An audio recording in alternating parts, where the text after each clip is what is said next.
Hello, दोस्तों, all of you, welcome back to my YouTube channel PSC मंत्रा। आज हम इस वीडियो में MPPSC मेंस एग्जाम के फर्स्ट पेपर के एपिसोड नंबर 24 में यूनिट 1 से 3 मार्क्स में पूछे जाने वाले पूर्व मध्यकालीन भारत के इन 10 महत्वपूर्ण प्रश्नों के मॉडल आंसर्स को डिस्कस करेंगे।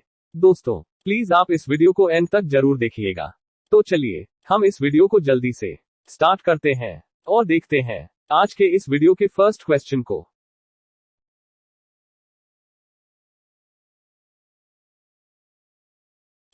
फ्रेंड्स, हमारा क्वेश्चन नंबर 1 है त्रिकोणात्मक संघर्ष से आप क्या समझते हैं? दोस्तों, इस क्वेश्चन का आंसर होगा कि हर्ष की मृत्यु के बाद कन्नौज विभिन्न शक्तियों के आकर्षण का केंद्र बन गया और इसे वही स्थान प्राप्त हुआ जो गुप्त काल तक मगध का था। ये संघर्ष 8वीं सदी का एक प्रमुख त्रिपक्षीय संघर्ष था जो लगभग 200 वर्षों तक चला। इसमें शामिल शक्तियां थी 1. गुजरात के गुर्जर प्रतिहार, 2. दक्कन के राष्ट्रकूट तथा तीसरे थे बंगाल के पाल शासक। इस संघर्ष का कारण कन्नौज पर शासन करना था। इस संघर्ष में अंत में गुर्जर प्रतिहार राजाओं की विजय हुई। दोस्तों, आप 3 मार्कर क्वेश्चंस में शॉर्ट पॉइंट्स लिखकर इस आंसर को लिमिटेड वर्ड्स में प्रेजेंट कर सकते हैं। चलिए अब हम देखते हैं इसके बाद के नेक्स्ट क्वेश्चन को।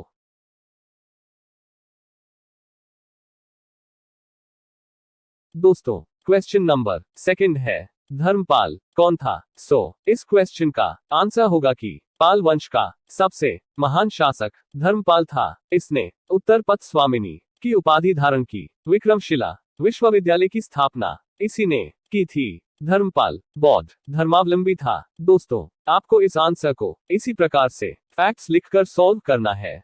चलिए अब हम इसके बाद के नेक्स्ट क्वेश्चन को देखते हैं।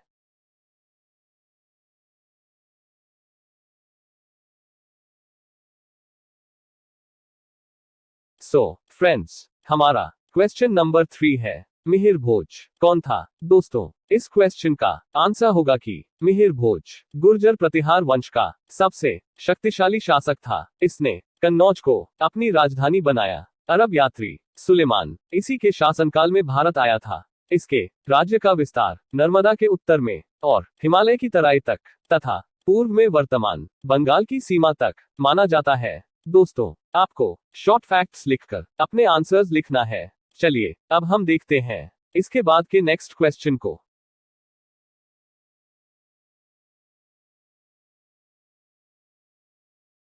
दोस्तों, हमारा 4th क्वेश्चन है राष्ट्रकूट राजवंश। इस क्वेश्चन का आंसर होगा कि इस वंश की स्थापना 752 ईस्वी में दंतेदुर्ग ने की थी।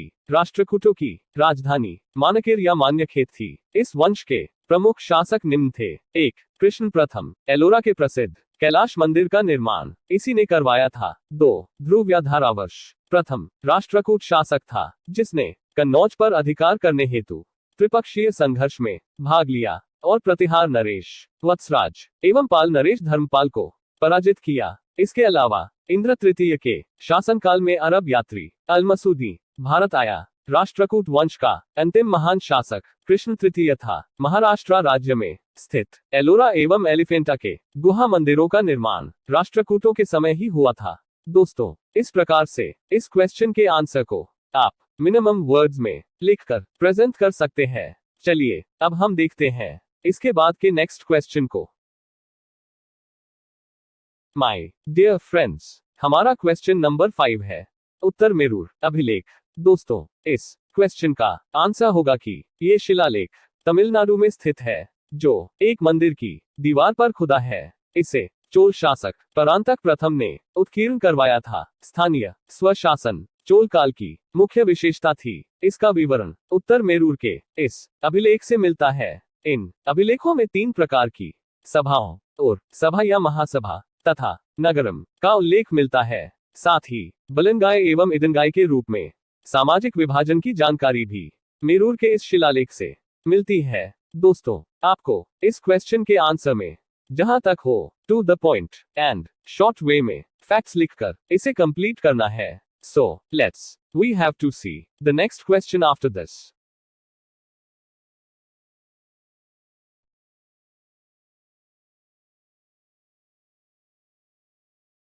तो दोस्तों क्वेश्चन नंबर 6 है और के विषय में आप क्या जानते हैं?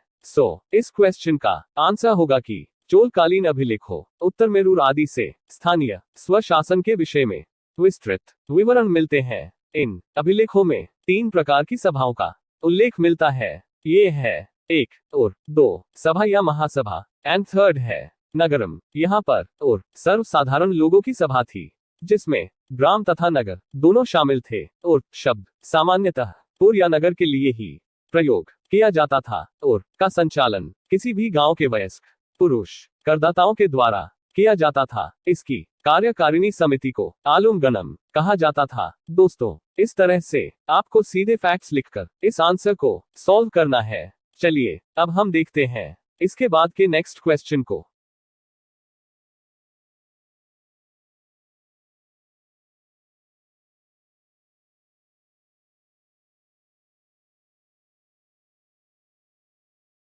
दोस्तों क्वेश्चन नंबर 7 है सभा या महासभा। दोस्तों इस क्वेश्चन का आंसर होगा कि चोल प्रशासन में यह गांवों के वरिष्ठ ब्राह्मणों की सभा थी, अर्थात ये मूल रूप से ब्राह्मणों या अग्रहारों की संस्था थी। इसके संचालन के लिए वरीयम एवं वरीयार समितियां थी। इस तरह से आपको इस क्वेश्चन का आंसर शॉर्ट वे में डील करना है। चलिए अब हम इसके बाद के नेक्स्ट क्वेश्चन को देखते हैं।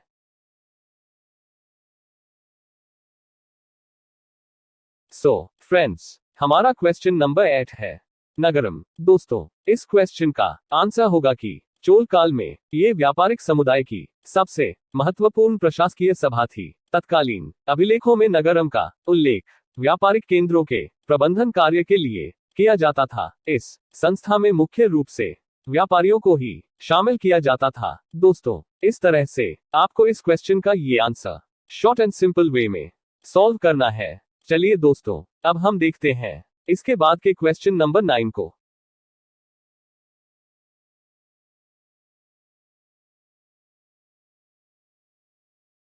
दोस्तों क्वेश्चन नंबर 9 है नटराज प्रतिमा। फ्रेंड्स इस क्वेश्चन का आंसर होगा कि चोल काल की प्रसिद्ध नटराज प्रतिमा का संबंध भगवान शिव से है। ये मूर्तियां प्रायः चतुर्भुजाकार होती थी। इन्हें चोल कला का सांस्कृतिक सार या निचो माना जाता है। दोस्तों आपको अपने आंसर्स में जहां तक पॉसिबल हो सीधे फैक्ट्स लिखना है। चलिए अब हम देखते हैं इसके बाद के नेक्स्ट क्वेश्चन को।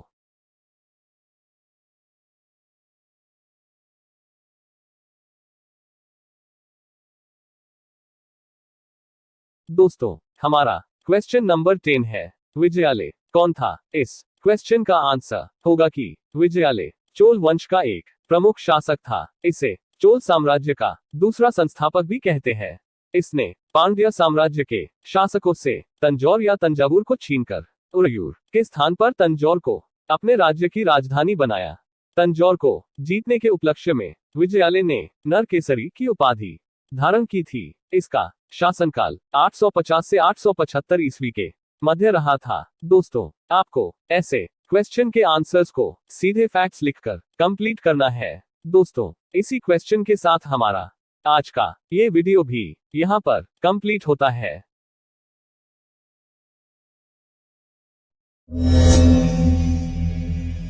Thank you so much friends इस वीडियो को लास्ट तक देखने के लिए। आई होप आपको ये वीडियो पसंद आया होगा। इसके बाद के आने वाले नेक्स्ट वीडियोस में भी हम MPPSC मुख्य परीक्षा में पूछे जाने वाले सभी संभावित 3 मार्कर क्वेश्चंस के मॉडल आंसर्स को यूनिट वाइज सॉल्व करते हुए पूरा सिलेबस कंप्लीट करेंगे। तो दोस्तों आप इस चैनल के साथ बने रहिएगा। अगर आपको ये वीडियो पसंद आया है तो प्लीज इसे लाइक, कमेंट और अपने दोस्तों के साथ भी शेयर जरूर करें। और अगर आप इस चैनल पर नए हैं तो इसे सब्सक्राइब करके पास में बने बेल आइकॉन को भी प्रेस करिए, जिससे मैं जब भी नए वीडियोस को अपलोड करूं तो सबसे पहले नोटिफिकेशन आपको मिले। तो दोस्तों जल्दी ही मिलते हैं नेक्स्ट वीडियो में। तब तक के लिए जय श्री महाकाल, श्री शिवाय नमस्तुभ्यम, जय हिंद, जय Bharat. Thank you once again.